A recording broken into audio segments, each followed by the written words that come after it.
মানিকগঞ্জে তো অনেক ঐতিহ্য আছে, সেগুলো নিয়ে কাজ করব। তাদের পাশে থাকার যে অঙ্গীকার করে আসছি, আমি চাই যেন আমি সেটা ধরে রাখতে পারি। মানিকগঞ্জের জন্য যাতে আমি আগামীতে কাজ করতে পারি, সেটা আপনাদের কাছে দোয়া চাচ্ছি।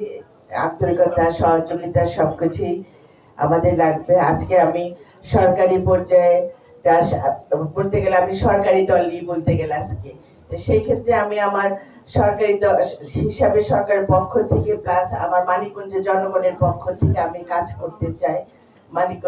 মানিকগঞ্জের প্রতিটা জনগণের কাছে যে আমি কমিটমেন্ট করে আসছি, যখন আমি ভোটের মাঠে গিয়েছি, সবার যে আন্তরিকতা, আমার তৃণমূল পর্যায়ের নেতা কর্মী প্লাস আমার সাধারণ জনগণ যেভাবে আমার পাশে এসে দাঁড়িয়েছিলেন, আমি তাদের যে কমিটমেন্ট দিয়ে এসেছি, তাদের পাশে থাকার যে অঙ্গীকার করে আসছি, আমি চাই যেন আমি সেটা ধরে রাখতে পারি। এক্সট্রিম মশার কয়েল প্ল্যান্ট ফাইবার দিয়ে তৈরি, ডেঙ্গু, চিকুনগুনিয়া বাহি সহ যে কোনো মশার বিরুদ্ধে দেয় এক্সট্রিম সুরক্ষা।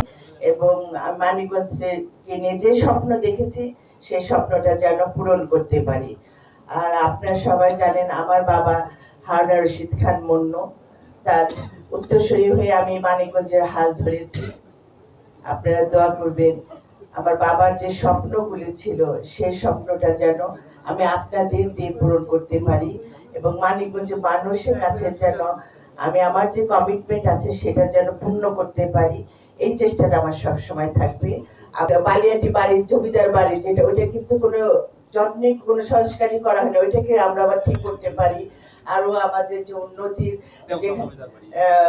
হ্যাঁ অনেকগুলি তো আছে। বালিয়াটি জমিদার বাড়িটা আসলে মেন ফোকাস আমাদের। শিবালয়তে আছে, জমিদার বাড়ি আছে।